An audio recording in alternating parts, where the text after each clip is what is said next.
Theology of the body, gender and sex എന്ന പഠന പരമ്പരയുടെ മനോഹരമായ ഒരു എപ്പിസോഡിലേക്ക് എല്ലാ പ്രേക്ഷകർക്കും സ്വാഗതം. നമ്മൾ കഴിഞ്ഞൊരു എപ്പിസോഡിൽ ഈ ട്രാൻസ്ജെൻഡറിസം അവർക്ക് മാമോദിസ സ്വീകരിക്കാവോ എന്നൊക്കെയുള്ള കാര്യങ്ങൾ, അതിനെപ്പറ്റിയുള്ള വിവാദപരമായ കുറേ കാര്യങ്ങളും ചർച്ചകളും ഒക്കെ നടന്നിട്ടുണ്ടായിരുന്നു. അതിൻ്റെ ഒരു ഡിസ്കഷൻ, അതിൻ്റെ ഒരു ശരിയായ പഠനം ഒക്കെ ആയിരുന്നു നടത്തിക്കൊണ്ടിരുന്നത്. എന്നിട്ട് നമ്മളൊരു ചോദ്യത്തിലാണ് കഴിഞ്ഞ എപ്പിസോഡ് അവസാനിപ്പിച്ചത്. അപ്പം ലിനറ്റ്, ആ ഒരു ചോദ്യം നമുക്ക് ഒന്നും കൂടെ റിപ്പീറ്റ് ചെയ്യാൻ തോന്നല്ലേ? അതെ സാർ, കഴിഞ്ഞ ദിവസം നമ്മൾ ഡിസ്കസ് ചെയ്തത് ബാപ്റ്റിസവുമായി ബന്ധപ്പെട്ട കാര്യങ്ങളാണ്. അപ്പം സഭ ബാപ്റ്റിസത്തിന്റെ മേഖലയിൽ മുന്നോട്ട് വെക്കുന്ന 2 കണ്ടീഷൻസ് അവർ പാലിക്കുന്നുണ്ടെങ്കിൽ തീർച്ചയായിട്ടും നമുക്ക് അവർക്ക് ബാപ്റ്റിസം നൽകാമെന്ന് നമ്മൾ കണ്ടു. അങ്ങനെയാണെങ്കിൽ എൻ്റെ സംശയം ഇതാണ്, പ്രത്യേകിച്ച് ട്രാൻസ്ജെൻഡേഴ്സ് ഒക്കെ ഒരു സർക്കിളിൽ, ഒരു ഫ്രണ്ട്ഷിപ്പ് സർക്കിളിലൊക്കെ അവർ മുന്നോട്ട് പോകുന്നവരാണ്. അപ്പൊ അവർ ഫേക്കായിട്ട് ഈ ബാപ്റ്റിസത്തിന്റെ ഫീൽഡിലുള്ള കണ്ടീഷൻസ് പാലിക്കുന്നുണ്ട് എന്ന് വരുത്തി തീർത്ത് വരികയാണെങ്കിൽ, അതുപോലെ സാറ് പറഞ്ഞു സ്ട്രഗിൾ ചെയ്യുന്നവർക്കും ചില കണ്ടീഷൻസിനാൽ നമുക്ക് ബാപ്റ്റിസം നൽകാമെന്ന് പറഞ്ഞു. ഇങ്ങനെ സ്ട്രഗിൾ ചെയ്യുന്നവർ വീണ്ടും തിരിച്ചു പോകാനുള്ള ഒരു സാധ്യത കൂടി ഉണ്ടല്ലോ. അപ്പൊ ഇത്തരത്തിലുള്ളവരെയൊക്കെ സഭ എങ്ങനെയാണ് കാണുന്നത്? ലിനറ്റിന്റെ ചോദ്യത്തിൽ 2 കാര്യങ്ങളാണ്. ഫസ്റ്റ്, നമ്മൾ ഈ ഒരാൾ ബാപ്റ്റൈസ്ഡ് ആയി സ്ട്രഗിൾ ചെയ്യുന്നവർ, പക്ഷേ വീണ്ടും അവർ സ്ട്രഗിൾ ചെയ്ത് തിരിച്ചു പോയാൽ എന്ത് ചെയ്യും? അത് വളരെ സിമ്പിളാണ്. നമ്മുടെ നോർമൽ ആളുകളുടെ കാര്യം തന്നെ എടുത്തു നോക്കാം. പക്ഷേ അവർ ബാപ്റ്റിസം സ്വീകരിച്ച സമയത്ത് ആ കണ്ടീഷൻസ് പ്രകാരം അവർ മാമോദീസ സ്വീകരിച്ചവരാണെങ്കിൽ അത് വാലിഡാണ്. പിന്നീട് അവർ തെറ്റിലേക്ക് പോകുമ്പോൾ അവർക്ക് ഗ്രേസ് നഷ്ടപ്പെടും. പിന്നീട് ആ ഒരു ആസ്പെക്റ്റ് മാത്രമേ അവിടെ വരുന്നുള്ളൂ. അവർ തിന്മയിലേക്ക്, ഇപ്പം നമ്മൾ സാധാരണ രീതിയിലാണെങ്കിൽ നമ്മൾ അങ്ങനെയാണ്. നമ്മൾ മാമോദീസായും കുമ്പസാരവും കുർബാനയും ഒക്കെ സ്വീകരിച്ചതിന് ശേഷം ഒരു വലിയ മാരകമായ പാപത്തിന് അടിമപ്പെട്ടിട്ട് മാസങ്ങളോളം വർഷങ്ങളോളം കുമ്പസാരിക്കാതെ ആ പാപത്തിൽ തന്നെ കഴിയുന്ന ആളുകൾ, നമുക്കവരെ ജഡ്ജ് ചെയ്യാൻ പറ്റത്തില്ല. കാരണം ഈശോ അത്രയും കരുണയുള്ളവനാണ്.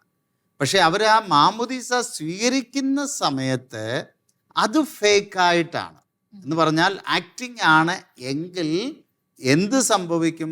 അതും dicastery for the doctrine of the faith വളരെ ക്ലാരിഫൈ ചെയ്ത് പറഞ്ഞിട്ടുണ്ട്. അതിന് നമുക്ക് റെഫറൻസ് ആയിട്ട് മതബോധന ഗ്രന്ഥം 1121 പാരഗ്രാഫിൽ അതിനെ ആസ്പദമാക്കിയുള്ള പല പഠനങ്ങളുമുണ്ട്. സഭ പഠിപ്പിക്കുന്നത് ഈ ചോദ്യം വളരെ കൃത്യമായിട്ട് സഭയുടെ മനസ്സിൽ അത് കണ്ടുകൊണ്ട് അതിന് ഉത്തരം കൊടുത്തിരിക്കുക. ഇവിടെ ഒരാൾ ബാപ്റ്റിസം സ്വീകരിക്കുകയാണ് വിത്തൗട്ട് പ്രോപ്പർ റിപ്പൻറ്റൻസ്, അതാണല്ലോ നമ്മുടെ ഫസ്റ്റ് കണ്ടീഷൻ. അവർക്ക് ആ മാമോദീസായിൽ നിന്നും കിട്ടേണ്ടതായ സാങ്ക്ടിഫൈയിങ് ഗ്രേസ്, അതാണല്ലോ ഗ്രേസ്, നമ്മളെ സാങ്ക്ടിഫൈ ചെയ്യുന്ന ഗ്രേസ്, അതാണ് സാങ്ക്ടിഫൈയിങ് ഗ്രേസ് എന്ന് പറയുന്നത്. അപ്പോൾ ആ സാങ്ക്ടിഫൈയിങ് ഗ്രേസ് അതിൻ്റെ ഫലമായിട്ട് അവർക്ക് കിട്ടത്തില്ല. കാരണം അത് ഓട്ടോമാറ്റിക്കലി അത് അവർക്ക് കിട്ടാതെ പോകും. പക്ഷേ വീണ്ടും കാറ്റക്കിസം പറയുന്നു, എന്നാൽ അവർക്ക് ഈ ഒരു ബാപ്റ്റിസത്തിൻ്റെ ഒരു സീല് കിട്ടിയതുണ്ടല്ലോ, അതിന് ഇൻഡെലിബിൾ ക്യാരക്ടർ എന്ന് പറയുന്നു കാറ്റക്കിസത്തിൽ, അത് അവർക്ക് നഷ്ടപ്പെടത്തില്ല. പക്ഷേങ്കിൽ ഈ ബാപ്റ്റിസത്തിൽ നിന്ന് കിട്ടേണ്ടതായ ഗ്രേസ് അവർക്ക് കിട്ടത്തില്ല. അപ്പോൾ അതിന് ഈ dicastery for the doctrine of the faith, ഈ മതബോധന ഗ്രന്ഥവും, അതുപോലെ ഈ മതബോധന ഗ്രന്ഥത്തിൽ ഈ ഒരു പാരഗ്രാഫ് എടുത്തിരിക്കുന്നത് സഭാപിതാക്കന്മാരായ സെൻറ്റ് തോമസ് അക്വീനോസും സെൻറ്റ് അഗസ്റ്റിനിൽ നിന്നും ഒക്കെയാണ്. അപ്പോൾ അവർ പറഞ്ഞിരിക്കുന്നത്, ഒരിക്കൽ ആ പാവി റിപ്പൻറ്റ് ചെയ്യുമ്പോൾ, ഒരു പക്ഷേ അന്നേരം അയാൾ റിപ്പൻറ്റ് ചെയ്തില്ല, ഫേക്കായിരുന്നു, ആ വ്യക്തിക്ക് യാതൊരു തരത്തിലുള്ള സാങ്ക്ടിഫൈയിങ് ഗ്രേസും കിട്ടുന്നില്ല, അതിൻ്റെ ഫലങ്ങളൊന്നും കിട്ടുന്നില്ല. പക്ഷേ ആ ക്യാരക്ടർ അവിടെ സ്റ്റേ ചെയ്യുന്നുണ്ട്. ബാപ്റ്റിസം എന്നുള്ള ആ ഒരു ക്യാരക്ടർ, അതൊരു മാർക്ക്, നമ്മൾ പറയുകയാണല്ലോ, ഒരു മാർക്ക് നമുക്ക് കിട്ടിയത് അതവിടെയുണ്ട്. പക്ഷേ ആ വ്യക്തി റിപ്പൻറ്റ് ചെയ്യുമ്പോൾ ആ പാപത്തെക്കുറിച്ച്, ഞാനത് ഫേക്കായിരുന്നല്ലോ, അല്ലെങ്കിൽ ഞാനത് ചെയ്യാൻ പാടില്ലാതായിരുന്നല്ലോ എന്നും പറഞ്ഞ് ആ വ്യക്തി ശരിക്കും ഹൃദയത്തിൽ നിന്ന് റിപ്പൻറ്റ് ചെയ്യുമ്പോൾ ഈ സാക്രമെൻ്റൽ ക്യാരക്ടർ അവിടെ ഉള്ളത് കൊണ്ട് ആ വ്യക്തിക്ക് ഗ്രേസ് കിട്ടാനുള്ള ചാനൽ ഉണ്ട്, ഗ്രേസ് കിട്ടും എന്നാണ് സഭ പഠിപ്പിക്കുന്നത്. അപ്പോൾ ഇത് ശരിക്കും പറഞ്ഞു കഴിഞ്ഞാൽ നമുക്കും ഈസി ആയിട്ട് മനസ്സിലാക്കാനുള്ള കാര്യമേ ഉള്ളൂ. ഫേക്കായിട്ടുള്ളവരെയും ഉടനെ ആകാശത്ത് നിന്ന് ഇടുത്തി ഇറക്കി അങ്ങനെയൊരു ദൈവമല്ല നമ്മുടെ ദൈവം. അത് കരുണയുടെയും ക്ഷമയുടെയുമായ ദൈവം കാത്തിരിക്കുകയാണ്. ഏത് നിമിഷമാണ് ഇവൻ തിരിച്ചു വരുന്നത്, അവൻ തിരിച്ചു വരും എന്നുള്ള ആ പ്രതീക്ഷയിൽ നമ്മൾ ധൂർത്തപുത്രൻ്റെ ഉപമയിൽ എപ്പോഴും ധൂർത്തപുത്രനെ കുറിച്ചാണ് പറയുന്നത്. പക്ഷേ സ്നേഹത്തിൻ്റെ വീർപ്പുമുട്ടലിൽ ഓരോ നിമിഷവും ആ തിരിച്ചു വരവും കാത്തിരിക്കുന്ന ആ പിതാവായ ദൈവത്തിൻ്റെ സ്നേഹം അതൊരിക്കലും അവനെ വിട്ടുപിരിയത്തില്ല, ഇവൻ തിരിച്ച് വീണ്ടും പാപത്തിൻ്റെ അവസ്ഥയിലേക്ക് പോയാലും. പക്ഷെ ആൾ തിരിച്ചു വരുമ്പോൾ ഈ സാങ്ക്ടിഫൈയിങ് ഗ്രേസ് അവന് ലഭിക്കും. ഇതാണ് സഭയുടെ ആധികാരിക പഠനം. ഇത് ഡിക്കാസ്ട്രി വളരെ വ്യക്തമായിട്ട് എക്സ്പ്ലെയിൻ ചെയ്തിട്ടു. നമ്മളിതിനെ മനുഷ്യരുടെ പ്രശ്നമായിട്ട് കാണുന്നതുകൊണ്ടാണെന്ന് തോന്നുന്നു നമുക്കിതിനകത്ത് ഇത്രയും വിവാദങ്ങളും വിഷയങ്ങളും ചർച്ചകളും. എനിക്ക് തോന്നുന്നു ഇങ്ങനെ ഫേക്ക് ആയിട്ടുള്ളവർ വന്ന് ബാപ്റ്റിസം സ്വീകരിക്കുന്നു. അപ്പൊ അതിന് പിന്നീട് അവര് ആ പഴയ ഫീൽഡിലേക്ക് തന്നെ തിരിച്ചു പോകുമ്പം നമ്മുടെ ഇടയിൽ നിന്നുള്ള പലരും തന്നെ ഇതിനെ വിമർശിക്കുകയും എന്ത് നിലപാടാണ് സഭ സ്വീകരിച്ചതെന്ന് ചോദിക്കുകയൊക്കെ ചെയ്യുന്നുണ്ടാവാം. അങ്ങനെയൊക്കെ നമ്മുടെ സമൂഹത്തിൽ നടക്കുമായിരിക്കാം. സഭയുടെ മനസ്സ് ഈശോയുടെ മനസ്സാ. പക്ഷെ സഭയിലുള്ള നമ്മളുടെ ഓരോരുത്തരുടെയും മനസ്സ് ഒരു പക്ഷെ ഈശോയുടെ മനസ്സ് ആകണമെന്നില്ല, നമ്മൾ ആകാൻ പരിശ്രമിക്കത്തുമില്ല. നമ്മളുടെ നേച്ചറും നമ്മളുടെ ചുറ്റും നടക്കുന്ന കാര്യങ്ങളെല്ലാം ആ നേച്ചറുകളെല്ലാം നമ്മൾ ഈശോയിലേക്ക് പ്രൊജക്റ്റ് ചെയ്തിട്ട് ഈശോയും അതുപോലെ പെരുമാറണം എന്ന് നമ്മൾ പലപ്പോഴും ആഗ്രഹിക്കുന്നത് കൊണ്ടാണ് ഇങ്ങനെയുള്ള വലിയ പ്രശ്നങ്ങളും ഇങ്ങനെയുള്ള ചോദ്യങ്ങളും ഒക്കെ നമ്മുടെ മനസ്സിൽ കൂടെ വരുന്നത്. അപ്പം അത് ഞാൻ കുറ്റമായിട്ടല്ല, അത് നാച്ചുറലാണ്, നമ്മുടെ ഹ്യൂമൻ നേച്ചറാണ്. ഇപ്പം ലിനറ്റ് പറഞ്ഞതുപോലെ അപ്പം ഇങ്ങനെയൊക്കെ കാണിക്കുന്ന ആളിനെ സഭ സ്വീകരിച്ചപ്പോൾ ഈ സഭയ്ക്ക് എന്തോ അറിയാം എന്നുള്ള ഒരു ചിന്ത സഭയ്ക്ക് അറിയാവുന്നത് കൊണ്ടാണ്. അതായത് കണ്ണും നട്ട് നോക്കിയിരിക്കുന്ന ഒരപ്പൻ്റെ സ്നേഹം സഭ മറ്റുള്ളവർക്ക് കൊടുക്കുവാനായിട്ട് ഉള്ളതാണേ എന്നറിയാവുന്നത് കൊണ്ടാണ് ഇങ്ങനെയുള്ള ചില കാര്യങ്ങൾ വ്യക്തമായിട്ട് നമ്മുടെ മുമ്പിലൂടെ പിതാക്കന്മാർ പഠിപ്പിക്കുന്നത്. അതെ, അത് എനിക്കൊന്ന് ഇത് വളരെ ക്ലിയർ ആയെന്ന് തോന്നുന്നു അല്ലേ ലിനറ്റ്? ഈ ഒരു സംശയം എനിക്കൊന്ന് ഒത്തിരി പേരുടെ സംശയമായിരുന്നു, ലിനറ്റിന്റെ മാത്രമല്ല ഒത്തിരി പേരുടെ സംശയമായിരുന്നു. അത് കൃത്യമായിട്ട് സഭ തന്നെ അതിനൊരു ഉത്തരം തന്നിട്ടുണ്ട്. അതുപോലെ തന്നെ പോപ്പ് ഫ്രാൻസിസ് പല ഡോക്യുമെന്റിലും പറഞ്ഞിട്ടുള്ള ഒരു കാര്യം, അദ്ദേഹം പറഞ്ഞിട്ടുള്ളത് സഭയെന്ന് പറയുന്നത് ഒരു ടോൾ ഹൗസ് അല്ല എന്ന് പല ഡോക്യുമെന്റിലും അദ്ദേഹം എടുത്തു പറയാറുണ്ട് പോപ്പ് ഫ്രാൻസിസ്. അപ്പോൾ ഈ ടോൾ ഹൗസ് എന്ന് പറഞ്ഞാൽ എന്നാണ്? പ്രത്യേകിച്ച് ബാപ്റ്റിസത്തിൻ്റെ കാര്യത്തിൽ എന്താണ് നമ്മൾ ടോൾ ഹൗസിൻ്റെ കാര്യം എന്താണ്? ടോളിൻ്റെ അടുത്ത് വന്നു, നമ്മൾ പേ ചെയ്തു, തിരിച്ച് നമുക്ക് വരാൻ പറ്റൂ, എൻട്രി ഉണ്ട്. അങ്ങനെയല്ല സഭയെന്ന് പറയുന്നത്. പ്രത്യേകിച്ച് ബാപ്റ്റിസത്തിൻ്റെ കാര്യത്തിൽ the door should not be closed to anyone. ആര് പിതാവിൻ്റെ അടുത്തേക്ക് തിരിച്ചു വരാൻ താല്പര്യമുണ്ടോ അവർ അനുതാപത്തോടുകൂടി ഇതാ ഞാൻ എൻ്റെ പഴയ ജീവിതശൈലി എല്ലാം ഉപേക്ഷിച്ച് ഈശോയെ നിന്നെ നാഥനും രക്ഷകനുമായി സ്വീകരിക്കുന്നു എന്ന് ഏറ്റുപറഞ്ഞ് മാമോദീസായിക്ക് റെഡിയായി വരുന്ന ഒരു വ്യക്തിയുടെ മുമ്പിൽ നമുക്ക് പല എക്സ്ക്യൂസസ് പറഞ്ഞ് ഡോറ് ക്ലോസ് ചെയ്യരുത്. ഇതാണ് പോപ്പ് ഫ്രാൻസിസ് വളരെ വ്യക്തമായിട്ട് പല അവസരങ്ങളിലും നമ്മളെ പഠിപ്പിക്കുന്നത്. പണ്ട് ഒരു കഥ ഓർക്കുന്നു, ഞാൻ തീരെ കുട്ടിക്കാലത്ത് സമയത്ത് ഇത് വീരപ്പനൊന്നും മരിച്ചിട്ടില്ല. ആ ഒരു കാലഘട്ടത്തിൽ ഒരു ക്ലാസ്സിന് കേട്ട ഒരു കാര്യമാണ്. ഞങ്ങളോട് ഇങ്ങനെ സാറ് ചോദിച്ചു, വീരപ്പനെയാണോ മദർ തെരേസനെയാണോ ഈശോ ഏറ്റവും കൂടുതൽ സ്നേഹിക്കുന്നതെന്ന്. പിള്ളേരെല്ലാം ഭയങ്കര കൺഫ്യൂസ്ഡ് ആയിരുന്നു. മദർ തെരേസനെ ആയിരിക്കും, പക്ഷെ പാപികളെ സ്നേഹിക്കുന്നതല്ലേ, അപ്പോൾ വീരപ്പനെ ആയിരിക്കുമോ എന്നൊക്കെ വളരെ കൺഫ്യൂസ്ഡ് ആയിട്ടിരുന്ന് കഴിഞ്ഞപ്പോഴത്തേക്കും ആ ബ്രദർ തന്നെ പറഞ്ഞു, ഇവർക്ക് രണ്ടുപേർക്കും കർത്താവ് കൊടുക്കുന്നത് ഒരേ സ്നേഹമാണെന്നുള്ളത്.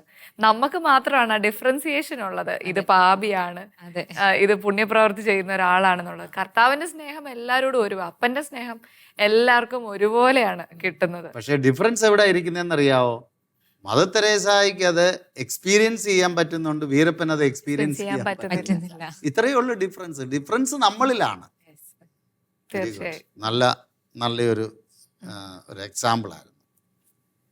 അപ്പോൾ ഇനി അടുത്ത ഒരു ചോദ്യത്തിലേക്ക് നമുക്ക് കിടക്കാം. അതായത് ഈ ഡോക്യുമെൻറ്റിൻ്റെ ഭാഗമായിട്ടുള്ള അടുത്ത ഒരു ചോദ്യമാണ്, അതായത് ഈ ട്രാൻസ്ജെൻഡർ പേഴ്സണ് ഒരു ഗോഡ് പേരൻ്റ് ആകാൻ പറ്റുമോ? മാമുദീസ ആയാലും നമുക്കറിയാമല്ലോ, നമുക്ക് തലത്തൊട്ടപ്പനും തലത്തൊട്ടമ്മയും ഗോഡ് ഫാദർ, ഗോഡ് മദർ. അപ്പോൾ ഈ ഒരു ചോദ്യവും ഇതിൽ ക്ലാരിഫൈ ചെയ്യുന്നുണ്ട്. അപ്പോൾ ഇതിനെക്കുറിച്ച് നമ്മുടെ ഡോക്യുമെൻറ്റിൽ ഇങ്ങനെയാണ് പറയുന്നത്, certain കണ്ടീഷൻസ് വെച്ചുകൊണ്ട് അവർക്ക് ഗോഡ് പേരൻ്റ് ആകുന്നതിൽ തെറ്റില്ല. അപ്പോൾ ആ കണ്ടീഷൻസ് നമ്മൾ പിന്നെ നോക്കും. ഓക്കെ, ആ കണ്ടീഷൻസ് പറയുന്നത്, ഒന്ന് നമ്മൾ മനസ്സിലാക്കേണ്ടത്, ഒരു ഗോഡ് പേരൻ്റ്, ഒരു മാമുദീസായിക്ക് കുഞ്ഞിനെ അല്ലെങ്കിൽ നമ്മളൊരു മാമുദീസായിലെ ഗോഡ് പേരൻ്റ് ആയിരിക്കുക എന്നുള്ളത് അത് ഒരു റൈറ്റ് അല്ല എന്ന് സഭ പറയുന്നുണ്ട്. എൻ്റെ റൈറ്റാണിത്, ഞാൻ ഗോഡ് പേരൻ്റ് ആയിരിക്കണം എന്ന് പറയാൻ പറ്റത്തില്ല. അപ്പോൾ അവിടെ dicastery for the doctrine of the faith പറയുന്നത്, അവിടെ ആ പാസ്റ്ററൽ പ്രൂഡൻസ് ഉപയോഗിക്കണം നമ്മൾ.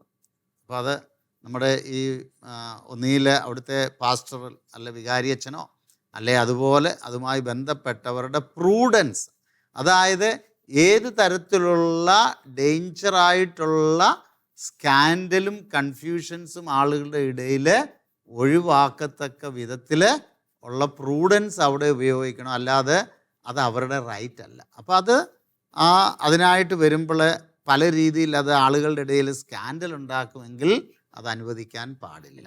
അല്ലെങ്കിൽ ആളുകളുടെ ഇടയിൽ അതിനെക്കുറിച്ചൊരു കൺഫ്യൂഷൻ ക്രിയേറ്റ് ചെയ്യുമെങ്കിൽ അത് അനുവദിക്കാൻ പാടില്ല. അപ്പം ഉദാഹരണം പറഞ്ഞു കഴിഞ്ഞാൽ, നമ്മൾ രണ്ട് വ്യക്തികൾ, അവർ സെയിം സെക്സ് യൂണിയനാണ്, അവർ സിവിലായിട്ട് മാര്യേജ് കഴിഞ്ഞവരാണ്, ഗേ മാര്യേജ് കഴിഞ്ഞിട്ടുള്ളവരാണ്. അവർ ആ കമ്മ്യൂണിറ്റി തന്നെ ഒരു പക്ഷേ രണ്ടുപേരും ഒരുമിച്ച് ജീവിക്കുന്നു. അവരവരുടെ ആ ഒരു ജീവിത ശൈലിയിൽ നിന്ന് ഒരിക്കലും മാറിയിട്ടില്ല. അപ്പോൾ അങ്ങനെയുള്ള ഒരു വ്യക്തി, അത് കമ്മ്യൂണിറ്റിക്കെല്ലാം അറിയാം ഈ ആളുകളെ, അങ്ങനെയുള്ള ഒരു വ്യക്തി. പക്ഷേ ഇത് എഗെയിൻ ഈ ഗോഡ് പേരൻ്റ് എന്ന് പറയുന്നത് അവർ മാമോദിസ സ്വീകരിക്കുന്നവരല്ല, അവർ കുദാശ സ്വീകരിക്കുന്നവരല്ല. പക്ഷെ നമ്മൾ കമ്മ്യൂണിറ്റിക്ക് നമ്മൾ ഉതപ്പ് കൊടുക്കരുത്, അതിനൊരു സ്കാൻഡൽ കൊടുക്കരുത് എന്ന് പറയുന്നത്. അപ്പോൾ ഇങ്ങനെയുള്ള വ്യക്തികൾ ഒരു എക്സാമ്പിളിന് കടന്നു വരികയാണ്, ഞങ്ങളുടെ റിലേഷനാണ്, ഞങ്ങൾക്ക് ഗോഡ് പേരൻ്റ് ആകണമെന്ന് പറഞ്ഞാൽ ഇത് ഡോക്യുമെൻ്റ് പറയുന്നത് അതൊരു റൈറ്റ് അല്ല. അപ്പോൾ അവിടെ അവരെ ഈ കമ്മ്യൂണിറ്റിക്ക് അറിയുകയും കമ്മ്യൂണിറ്റിയിൽ ഇവർ ഇങ്ങനെ ജീവിക്കുകയും ചെയ്യുമ്പോൾ അത് വലിയ സ്കാൻഡലിന് ഇടയാവും. അപ്പോൾ അങ്ങനെയുള്ളവരെ ഒരിക്കലും നമ്മൾ അനുവദിക്കാൻ പാടില്ല. അപ്പോൾ അതിനാണ് പാസ്റ്ററൽ പ്രൂഡൻസ് എന്നുള്ള വാക്ക് അവിടെ ഉപയോഗിച്ചിരിക്കുന്നത്. ഇതിനെക്കുറിച്ച് എന്തെങ്കിലും സംശയമുണ്ട്? ഇത് ക്ലിയർ ആയില്ലേ? വളരെ ക്ലിയർ ആണ്. യെസ്. അതുപോലെ തന്നെ ഈ അവർ ഈ ബാപ്റ്റിസത്തിന് വിറ്റ്നസ് ആയിട്ട് നിൽക്കുന്നതിന് നമുക്ക് ഒബ്ജക്ഷൻ ഇല്ല. ബാപ്റ്റിസത്തിന് ആർക്ക് വേണേലും വന്ന് വിറ്റ്നസ് ആയിട്ട് നിൽക്കാം, അവരൊന്നിലും ഇൻവോൾവ് ആകുന്നില്ലല്ലോ. പക്ഷേ ഈ ഗോഡ് പേരൻ്റ് എന്ന് പറയുമ്പോൾ അവർക്ക് ചില ഉത്തരവാദിത്തങ്ങളുണ്ട്. ഈ ഗോഡ് പേരൻറ്റിന് ഉത്തരവാദിത്വം ഇതാണ്, എന്താണ്, ആ കുഞ്ഞിനെ കത്തോലിക്ക വിശ്വാസത്തിൽ അത് വളരുന്നുണ്ടോ, അതിന് വേണ്ട ഗൈഡൻസ് കൊടുക്കണം, അങ്ങനെ കുറേ റെസ്പോൺസിബിലിറ്റി ഉണ്ട്. അപ്പോൾ ഇത് ഒരിക്കലും വിശ്വസിക്കാത്ത അല്ലെ അതിന് ചെയ്യാൻ താല്പര്യമില്ലാത്തൊരു വ്യക്തിയെ നമ്മൾ കൊണ്ടുവന്ന് വെക്കുമ്പോൾ അവിടെയാണ്, അതും പ്രത്യേകിച്ച് ആ കമ്മ്യൂണിറ്റിയിൽ തന്നെയുള്ളവർ, അവർ സഭയുടെ പഠനങ്ങൾക്കെതിരായിട്ട് ജീവിക്കുന്നവരാണെങ്കിൽ ബെറ്റർ അവോയ്ഡ് ദം എന്നാണ് ഡിക്കാസ്ട്രി പറയുന്നത്. സർ, നമ്മൾ മാമോദിസ സ്വീകരിക്കുന്നതിനെ പറ്റി ആണ് പറഞ്ഞുകൊണ്ടിരുന്നത്. പക്ഷെ ചെറുപ്പത്തിലെ തന്നെ മാമോദിസ സ്വീകരിച്ച ഒരു വ്യക്തി ഈ ട്രാൻസ്ജെൻഡറിസത്തിലേക്കൊക്കെ പിന്നീട് പോയി കഴിയുമ്പോൾ അതിനകത്തുള്ള ഒരു കണ്ടീഷൻസും കാര്യങ്ങളും എങ്ങനെയാ? ടെസ, അത് നമുക്ക് നോർമലായിട്ട് ചിന്തിക്കാനുള്ള കാര്യമേ ഉള്ളൂ. അതായത് നമ്മൾ ഇപ്പം ഒരാൾ കത്തോലിക്ക വിശ്വാസം സ്വീകരിച്ചു, മാമോദീസ മുങ്ങി, കുറേ നാൾ വിശ്വാസത്തിൽ ജീവിച്ചു, അതിനുശേഷം വിശ്വാസത്തിൽ നിന്ന് മാറിപ്പോയി അവരുടേതായ ജീവിത ശൈലിയിൽ ജീവിച്ചു. ഇവരുടെ കേസിലും അത് തന്നെയല്ലേ സംഭവിക്കുന്നത്. ഇപ്പോൾ ട്രാൻസ്ജെൻഡർ ആയിട്ട് അവർ കുറേ കഴിഞ്ഞപ്പോൾ അവർ വിശ്വാസത്തിൽ നിന്നെല്ലാം മാറിപ്പോയി അവരുടേതായ രീതി ജീവിക്കുന്നു, അതൊരു പാപത്തിൻ്റെ വഴി അവർ പോകുന്നു. അതിപ്പോൾ ട്രാൻസ്ജെൻഡർ അല്ലാത്ത സാധാരണ ആളുകൾ പോലും ധാരാളമില്ല നമ്മുടെ സഭയിൽ. അപ്പോൾ അവർക്ക് ശരിക്കും അവർ അനുതാപപൂർവം തിരിച്ചു വന്ന്, അപ്പോൾ അവർ മാമോദീസ ഓൾറെഡി അവർ സ്വീകരിച്ചത്, അത് ഇൻവാലിഡ് ആയി പോകത്തില്ല. അത് അല്ല, പിന്നെ അവർ നല്ല മറ്റു കൂതാശകൾ സ്വീകരിക്കണമെങ്കിൽ നല്ലൊരു കുമ്പസാരം അല്ലെ നടത്തുക. അതുപോലെ തന്നെ അവർക്ക് പാസ്റ്ററൽ കൗൺസിലിംഗ് അതിന് വേണ്ടതായിട്ടുള്ള പല ഗൈഡ് ലൈൻസും കൊടുക്കേണ്ടി വരും അവർക്ക്. ഉദാഹരണമായിട്ട് അവരുടെ ശരീരത്തെ മോഡിഫൈ ചെയ്തിട്ടുണ്ട്. അപ്പോൾ ഈ ചില കാര്യങ്ങളൊക്കെ അത് അവരുടെ പാസ്റ്ററൽ അവിടെ ആ പള്ളിയിലുള്ള അവർ ചെല്ലുന്ന ആളുകളുമായിട്ട് അത് അച്ഛനുമായിട്ട് ബന്ധപ്പെട്ട് അതിൻ്റേതായ രീതിയിൽ ശരിക്കും അനുതാപത്തോടുകൂടി വന്ന് നല്ലൊരു കുമ്പസാരം നടത്തി ഈശോയുടെ സ്നേഹത്തിലേക്ക് വീണ്ടും അവർക്ക് തിരിച്ചു വരാം. അവിടെ നമ്മൾ നേരത്തെ പറഞ്ഞ സെയിം കോൺസെപ്റ്റ് നമ്മൾ അപ്ലൈ ചെയ്താൽ മതി. പക്ഷേ അവരുടെ മാമുദീസ അതുകൊണ്ട് ഇൻവാലിഡ് ആയി പോകുന്നില്ല. അതാണ് നമ്മൾ ചിന്തിക്കേണ്ടത്. അതുപോലെ തന്നെ വിശുദ്ധ കുർബാന ഇങ്ങനെ മുന്നോട്ട് പോകുന്നവര് ചെറുപ്പത്തിലെ മാമുദീസ സ്വീകരിച്ചിട്ടുണ്ടാകാം, പക്ഷെ അവര് പിന്നീട് ട്രാൻസ്ജെൻഡർ ഐഡന്റിറ്റി കണ്ടിന്യൂ ചെയ്യുന്നവര് അവര് വിശുദ്ധ കുർബാനയൊക്കെ സ്വീകരിക്കുന്ന നമ്മൾ പല സോഷ്യൽ മീഡിയയിലൂടെയൊക്കെ കാണാറുണ്ട്. അവർ പള്ളിയിൽ പോകുന്നതും ഒക്കെ വ്ളോഗിങ്ങിലൊക്കെ കാണാറുണ്ട്. അപ്പൊ അത് വിശുദ്ധ കുർബാന സ്വീകരിക്കുകയും അങ്ങനെ സഭയുടെ വിശ്വാസ ജീവിതത്തിൽ പോകുന്നവരും കാണില്ലേ ഇങ്ങനെ ഇത്തരത്തിലുള്ള ഒരു? തീർച്ചയായിട്ടും നമുക്ക് ഇവരെ എല്ലാം ഒരേ സ്കെയിലിൽ നമുക്ക് മെഷർ ചെയ്യാൻ പാടില്ല. അതുകൊണ്ടാണ് സഭ പറയുന്നത്, ഒരിക്കൽ പോപ്പ് ഫ്രാൻസിസ് പറഞ്ഞതിനെയാണ് ക്രിട്ടിസൈസ് ചെയ്ത് വലിയ വിഷയമാക്കിയത്. അദ്ദേഹം പറഞ്ഞു, അവരും ഈ ഹോമോസെക്ഷുവാലിറ്റി ഉള്ളവരും അല്ലെ ഗെയ്സ് അല്ലെങ്കിൽ സെയിം സെക്സ് അട്രാക്ഷൻ ഉള്ളവരും ദൈവത്തിൻ്റെ മക്കളാ. Who am I to judge? ഈ ഒരൊറ്റ സെൻറ്റൻസ് പിടിച്ചുകൊണ്ടാണ് പോപ്പ് ഫ്രാൻസിസിനെ അന്ന് ആദ്യ കാലങ്ങളിൽ കുറേ വർഷങ്ങളായി അദ്ദേഹത്തെ ഒരുപാട് ആളുകൾ കുറ്റം പറഞ്ഞത്. നമുക്കെങ്ങനെയാണ് അവരെ ജഡ്ജ് ചെയ്യാൻ പറ്റുന്നത്? അവരാണ് അതിൻ്റെ അവർ പ്രായപൂർത്തി ആയിട്ടുള്ള ഒരാൾ അവർ വിൽഫുള്ളി ഒരു തെറ്റ് ചെയ്യുകയാണെങ്കിൽ അതിൻ്റെ കൾപ്പബിലിറ്റി അവർക്കാണ്. ഇപ്പം നമ്മുടെ ഉദാഹരണം പറഞ്ഞാൽ ഈ സാത്താൻ സേവകരുമായിട്ട് ബന്ധപ്പെട്ട് പരിശുദ്ധ കുർബാന പല പള്ളികളിൽ നിന്നും അവർ കുർബാന സ്വീകരിക്കുന്നു എന്നുള്ള ആ ഒരു അഭിനയത്തിൽ കുർബാന എടുത്ത് പോയിട്ടുള്ള ഒരുപാട് കേസുകൾ നമുക്ക് അറിയാം. പക്ഷേങ്കിൽ ദൈവമാണ് അവർക്ക് അതിന് വേണ്ടത് എന്താണെന്നുള്ളത്. നമുക്ക് അവരെ ജഡ്ജ് ചെയ്യാൻ പറ്റത്തില്ല. അതുകൊണ്ട് ഇപ്പോൾ ട്രാൻസ്ജെൻഡർ ഒരാളായിപ്പോയി ആ ഒരു സ്ട്രഗിളിലുള്ള ആളുകളാണ് എന്ന് പറഞ്ഞ് എല്ലാവരും മോശമാണെന്നോ അല്ലെങ്കിൽ അവരെല്ലാം തെറ്റിപ്പോകുന്ന ആളുകളാണെന്നോ ഒന്നും ഒരിക്കലും പറയാൻ പറ്റത്തില്ല. എത്രയോ ആ ഒരു സ്ട്രഗിളിലുള്ള ആളുകളെ ഈശോയുടെ സ്നേഹത്തിൽ തന്നെ ജീവിക്കുന്ന എത്രയോ ആളുകളുണ്ട്. ഇന്ത്യയിലും നമ്മുടെ ലോകത്തിന് മറ്റുള്ള ഭാഗങ്ങളിലെല്ലാം ഉണ്ട്. അതുകൊണ്ട് അതൊരു പേഴ്സണൽ റെസ്പോൺസിബിലിറ്റിയിൽ നമ്മൾ വിട്ടുകൊടുക്കുക. നമ്മൾ തന്നെ ഒരു പ്രശ്നവും ഇല്ലാതെ നോർമലായിട്ടുള്ള കത്തോലിക്കർ എല്ലാ ഞായറാഴ്ചയും പള്ളിയിൽ പോകുന്നവർ പോലും ഒരുക്കമില്ലാതെ കുർബാന സ്വീകരിക്കുകയും യാതൊരു അതിനെക്കുറിച്ചൊരു ചിന്തയില്ലാതെ ഈശോയുടെ തിരുശരീരമാണ് എന്നുള്ള ചിന്ത പോലും ഇല്ലാതെ കുർബാന സ്വീകരിക്കുന്നില്ലേ? അപ്പോൾ അത് അവർക്ക് കിട്ടേണ്ടതായ ഫലം അതിൽ നിന്ന് കിട്ടാതെ പോകുന്നു. പൗലോസ്ലീഹ പറഞ്ഞ എന്താണ്? നിങ്ങൾക്ക് തന്നെ നാശം വരുത്തി വെക്കുകയാണ്. നിങ്ങളെ ശരിയായിട്ടുള്ള ഒരുക്കമില്ലാതെ ആ അപ്പം ഭക്ഷിക്കുകയും രക്തം പാനം ചെയ്യുകയും ചെയ്യുമ്പോൾ നമ്മുടെ തന്നെ ശിക്ഷാവിധി അവിടെ നമ്മൾ അതിനുള്ള വഴി ഒരുക്കുക. അപ്പോൾ ഈ രീതി ചിന്തിച്ചാൽ മതി. അതൊരു വലിയൊരു സഭയുടെ ഒരു വലിയ ഇഷ്യൂ ആയിട്ട് നമുക്കിവിടെ ഡിസ്കസ് ചെയ്യാൻ പറ്റുകയില്ല. ഡിക്കാസ്ട്രി അങ്ങനെയുള്ള കാര്യങ്ങളെക്കുറിച്ചല്ല മെയിനായിട്ട് ഇവിടെ പറയുന്നത്. ഒരു കാര്യം കൊണ്ട് ചോദിച്ചോട്ടെ, അതായത് മാമോദിസ സ്വീകരിച്ചൊരു വ്യക്തി അയാൾ മേ ബി ഒരു സെയിം സെക്സ് അട്രാക്ഷനും ഒക്കെയുള്ള അതിന്റെ തെറ്റിലേക്ക് പോയത്, പക്ഷെ സീക്രട്ട്ലി ആണ്, ആരും അറിയുന്നില്ല. ആ വ്യക്തി പിന്നീട് ഒരു ഗോഡ് പാരന്റ് ഒക്കെ ആയിട്ട് നിൽക്കുവാണെങ്കിൽ, നമ്മൾ കൂദാശയുടെ കാര്യങ്ങൾ പറഞ്ഞപ്പോൾ നമ്മൾ ഫോം മാറ്റർ അതിനെക്കുറിച്ചൊക്കെ പറഞ്ഞിരുന്നില്ലേ? അപ്പൊ അങ്ങനെ ഒരു വ്യക്തി ഗോഡ് പാരന്റ് ആയിട്ട് കഴിയുമ്പോഴത്തേക്കും ഈ മാമോദിസ സ്വീകരിക്കുന്ന കുഞ്ഞിന് അതൊരു തടസ്സമായിരിക്കും. മാമോദിസ അതായത് ഈ ഗോഡ് പേരന്റ് എന്ന് പറഞ്ഞാൽ ഇപ്പം ടെസ പറയുന്നത് ഒരാള് രഹസ്യത്തിൽ അയാൾക്ക് സ്ട്രഗിളുണ്ട്, ജെൻഡർ ഡിസ്ഫോറിയയുടെ സ്ട്രഗിള് അതല്ലേ ഉദ്ദേശിച്ചത്? ജെൻഡർ ഡിസ്ഫോറിയയുടെ സ്ട്രഗിളുണ്ട്, അയാൾക്ക് ഒരുപാട് കൺഫ്യൂഷൻസ് ഉണ്ട് അയാളെ ഐഡന്റിറ്റിയെ കുറിച്ച്. പക്ഷെ ഇത് ആരോടും പറയുന്നില്ല. ആരോടും പറയുന്നില്ല. അയാളുടെ ഉള്ളിൽ തന്നെ ഇത് സൂക്ഷിച്ച് അയാളത് കൊണ്ട് നടക്കുക. ഒരു പക്ഷേങ്കിൽ നമുക്കറിയത്തില്ല ഈ വ്യക്തി ഇതിൽ നിന്ന് പുറത്തു വരാനായിട്ട് എന്തെല്ലാം സ്ട്രഗിൾസ് ചെയ്യുന്നുണ്ട്.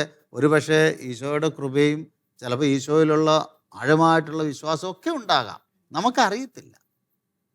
Who am I to judge എന്നുള്ള ചോദ്യം നമ്മളോട് തന്നെ ചോദിക്കണം. പക്ഷെ അങ്ങനെയുള്ള ഒരാൾ ആർക്കും അറിയത്തില്ല ഈ വ്യക്തി അയാളുടെ മനസാക്ഷി പ്രകാരം എനിക്കൊരു ഗോഡ് പേരൻ്റ് ആകുന്നതിൽ ഒരു തെറ്റുമില്ല എന്ന് കരുതി നമുക്ക് ആർക്കും അതിനെക്കുറിച്ചൊരു സ്കാൻഡലോ ഒന്നും അറിയുകയില്ല. അങ്ങനെയുണ്ടെങ്കിൽ കുഞ്ഞിന് അതുമായിട്ട് യാതൊരു കുറവും ഉണ്ടാകുകയില്ല. കിട്ടേണ്ട ഗ്രേസ് ആ ബാപ്റ്റിസത്തിൽ ഗോഡ് പേരൻറ്റിൻ്റെ ഭാഗത്തു നിന്നും അത് ദൈവമാണ് കൊടുക്കുന്നത്. ദൈവമാണ് അവിടെ ഗ്രേസിൻ്റെ ചാനൽ ഒഴുക്കുന്നത്. ദൈവം ഹൃദയത്തിലേക്കാണ് നോക്കുന്നത് മനുഷ്യൻ്റെ. ഞാൻ എപ്പോഴും പറയുന്നതാണ്, ശരീരത്തിൻ്റെ ദൈവശാസ്ത്രത്തിൽ വിശുദ്ധ ജോൺ പോൾ രണ്ടാമൻ മാർപ്പാപ്പ പറയുന്നത്, നമ്മുടെ ഹൃദയത്തിൻ്റെ പൊസിഷനാണ് പലപ്പോഴും റോങ് ഡിറക്ഷനിൽ ഇരിക്കുന്നത്. അത് കറക്റ്റ് ആണല്ലേ ഈശോ നോക്കുന്നത് അങ്ങോട്ടേക്കാണ്. നമ്മൾ നോക്കുന്നത് മനുഷ്യൻ്റെ ഭാഗ്യമായിട്ടുള്ള എല്ലാ കാര്യങ്ങളിലും. അപ്പോൾ അവിടെ നമുക്കൊന്നും ജഡ്ജ് ചെയ്യാൻ പറ്റത്തില്ല, just like A normal person. പിന്നെ ഇതിനോട് ചേർന്ന് വേറൊരു ചോദ്യം കൂടെ ഡിക്കാസ്ട്രിയിൽ വന്നത് ഇതാണ്. ഇപ്പം നമ്മൾ ഗേ കപ്പിൾസ് ഇല്ലേ, എനിക്ക് തോന്നുന്നു നിങ്ങളുടെ ഡിസ്കഷനിൽ നേരത്തെ ചോദിച്ചതാണ്. അപ്പം ഗേ കപ്പിൾസിന് അവരൊരു കുഞ്ഞിനെ അഡാപ്റ്റ് ചെയ്തെന്ന് വിചാരിച്ചു. ഈ കുഞ്ഞിനെ സഭയിൽ കൊണ്ടുവന്ന് മാമോദീസ മുക്കാൻ പറ്റുമോ? ഇത് ഡിക്കാസ്ട്രി വളരെ വ്യക്തമായിട്ട് ക്ലാരിഫൈ ചെയ്യുന്നു. അതായത് ഒരുപക്ഷെ അവർ മാമോദീസ മുങ്ങിയിട്ടുണ്ടാവില്ല കത്തോലിക്ക, പക്ഷെ ഇവർക്ക് നല്ല ഒരാഗ്രഹം. എന്തിനാണ് ഈ കുഞ്ഞിനെ കൊണ്ടുവന്ന് മാമോദീസ മുക്കുന്നത്? ഈ കുഞ്ഞിനെ വിശ്വാസത്തിൽ വളർത്താൻ. ഒരുപക്ഷെ അവരുടെ ജീവിതത്തെക്കുറിച്ച് അവർക്ക് എന്തൊക്കെയോ പോരായ്മകൾ തോന്നിയിട്ടുണ്ടാകാം, നമുക്കറിയത്തില്ല. എഗെയിൻ നമുക്ക് ഭാഗ്യമായിട്ട് അവരെ ജഡ്ജ് ചെയ്യാൻ പറ്റത്തില്ല. ഈ ഒരു താല്പര്യത്തോടു കൂടി അവർ വന്നു, അവർ ഈ കുഞ്ഞിനെ മാമോദീസ മുക്കണമെന്ന് പറഞ്ഞു. അപ്പോൾ അതിനു വേണ്ട ഒരുക്കങ്ങളെല്ലാം ചെയ്തു. ഇവരെ ഒരുക്കി, അതുപോലെ തന്നെ ആ കുഞ്ഞിന് വേണ്ടതായ മാമോദീസായ്ക്ക് വേണ്ടതായ എല്ലാ കാര്യങ്ങളും ചെയ്തു. സഭ പറയുന്നത് ഒറ്റ കണ്ടീഷനിലാണ് അവിടെ പറയുന്നത്, ഈ കുഞ്ഞിനെ കത്തോലിക്ക വിശ്വാസത്തിൽ വളർത്താം എന്ന് അവർ എഗ്രി ചെയ്യുകയാണ് എങ്കിൽ തീർച്ചയായിട്ടും ആ കുഞ്ഞിനെ മാമോദീസ മുക്കുന്നതിൽ യാതൊരു കാനോനിക തടസ്സങ്ങളോ സഭയ്ക്കില്ല എന്നുള്ളതാണ്. അപ്പോൾ അതും നമ്മൾ മനസ്സിലാക്കേണ്ടതാണ്. കാരണം അവർക്കത് പറ്റിയില്ല, പക്ഷേ ഞങ്ങളുടെ കുഞ്ഞുങ്ങൾക്കത് സാധിക്കണം എന്നുള്ള വലിയൊരു ദാഹത്തോടു കൂടി അവർ ആ കുഞ്ഞിനെ ഞങ്ങൾ എങ്ങനെയെങ്കിലും വിശ്വാസത്തിൽ വളർത്തുമെന്നുള്ള ഒരു ദാഹത്തോടു കൂടി വരികയാണെങ്കിൽ നമുക്ക് അവരെ റിജക്റ്റ് ചെയ്യാൻ യാതൊരു റൈറ്റും ഇല്ല. അങ്ങനെ മാമോദീസയെ ചുറ്റിപ്പറ്റിയുള്ള സംശയങ്ങളൊക്കെ നമ്മൾ തീർത്ത് വരുവാണ്. തീർച്ചയായിട്ടും. പക്ഷെ നമ്മുടെ സമയം തീർന്നു പോയിക്കൊണ്ടിരിക്കുകയാണ്. അതുകൊണ്ട് നമുക്ക് ഈ ഒരു എപ്പിസോഡ് ഇവിടെ പ്രാർത്ഥനയോടെ വൈൻഡപ്പ് ചെയ്യാം. സാർ ഒരു പ്രാർത്ഥിച്ചു. ഓക്കെ, തീർച്ചയായിട്ടും. സ്നേഹനാഥനായ ഈശോയെ, സഭയുടെ ഒരു പ്രത്യേക ഡോക്യുമെൻറ്റിൽ ഉണ്ടാക്കിയിട്ടുള്ള എല്ലാ കൺഫ്യൂഷനെയും ക്ലിയർ ചെയ്തുകൊണ്ട് ഈ എപ്പിസോഡുകളിൽ ഞങ്ങൾ ഡിസ്കസ് ചെയ്യുകയായിരുന്നു. അങ്ങയുടെ സ്നേഹവും കരുണയും ഈ ലോകത്തിലെ എല്ലാ വ്യക്തികളിലേക്കും ചൊരിയുവാനായിട്ടുള്ള അങ്ങയുടെ അതീഷ്ണമായ ദാഹം, ഈ ലോകത്തിലുള്ള എല്ലാ മനുഷ്യർക്കും വേണ്ടിയുള്ള ദാഹം സഭയിലൂടെ അങ്ങ് വ്യക്തമാക്കുന്നതോർത്ത് നന്ദി പറയുന്നു. സഭയുടെ പഠനങ്ങൾ എന്ന വലിയ നിധി അങ്ങ് ഞങ്ങൾക്ക് നൽകിക്കൊണ്ട് ഞങ്ങളുടെ അന്ധകാരം എടുത്തു മാറ്റുവാനും ഞങ്ങളുടെ കൊച്ചു ബുദ്ധിയിൽ തോന്നുന്ന എല്ലാ സംശയങ്ങളെയും നീക്കിക്കളയുവാനും പരിശുദ്ധാത്മാവായ ദൈവം ഞങ്ങൾക്ക് തരുന്ന എല്ലാ അവസരങ്ങളെയും പ്രകാശത്തെയും ഓർത്ത് നന്ദി പറയുന്നു. ഈ എപ്പിസോഡിൽ ഞങ്ങൾ പ്രത്യേകമായിട്ട് വീണ്ടും സമർപ്പിക്കുകയാണ് ജെൻഡർ ഡിസ്ഫോറിയയിൽ, ട്രാൻസ്ജെൻഡറിസത്തിൽ, ജെൻഡർ ഐഡിയോളജിയിൽ, അല്ലെ അവരുടെ ഐഡൻറ്റിറ്റി ക്രൈസിസിൽ ഒക്കെ വേദനിക്കുന്ന ഞങ്ങളുടെ സഹോദരീ സഹോദരങ്ങളെ ഈശോയെ അങ്ങയുടെ ആ സ്നേഹം നിറഞ്ഞു തുളുമ്പി നിൽക്കുന്ന ഹൃദയത്തോട് ചേർത്ത് വെക്കണമേ. ഞങ്ങൾ മറ്റുള്ളവരെ ജഡ്ജ് ചെയ്യാതിരിക്കുവാനുള്ള എല്ലാ കൃപകളും ഞങ്ങൾക്ക് തരണമേ. അങ്ങ് ഹൃദയത്തിലേക്കാണ് നോക്കുന്നത്. ആ ഹൃദയത്തിൻ്റെ ഭാഷ അങ്ങയ്ക്ക് മാത്രമേ മനസ്സിലാവുകയുള്ളൂ. കർത്താവെ, എല്ലാ വ്യക്തികളും ഈ ലോകത്തിലേക്ക് അങ്ങ് തന്ന വലിയ സമ്മാനമാണ് ഞങ്ങളുടെ ജീവിതത്തിൽ. ഞങ്ങളുടെ കുടുംബത്തിലുള്ളവർ, ഞങ്ങളുടെ സമൂഹത്തിലുള്ളവർ, ഞങ്ങൾ ജീവിക്കുന്ന ചുറ്റുപാടുകളിൽ അങ്ങ് തന്നിരിക്കുന്ന ഓരോ വ്യക്തിയും ഞങ്ങളുടെ ജീവിതത്തിൽ അങ്ങ് തന്നിരിക്കുന്ന വലിയ സമ്മാനമാണ് എന്നുള്ള ആ ബോധ്യത്തിൽ ഞങ്ങളെ നിലനിർത്തി എല്ലാവരെയും സ്നേഹിക്കുവാനുള്ള തുറന്ന ഒരു ഹൃദയം ഞങ്ങൾക്ക് നൽകണമേ എന്ന് പരിശുദ്ധ അമ്മയുടെ മധ്യസ്ഥതയിലൂടെ ഞങ്ങൾ പ്രാർത്ഥിക്കുന്നു.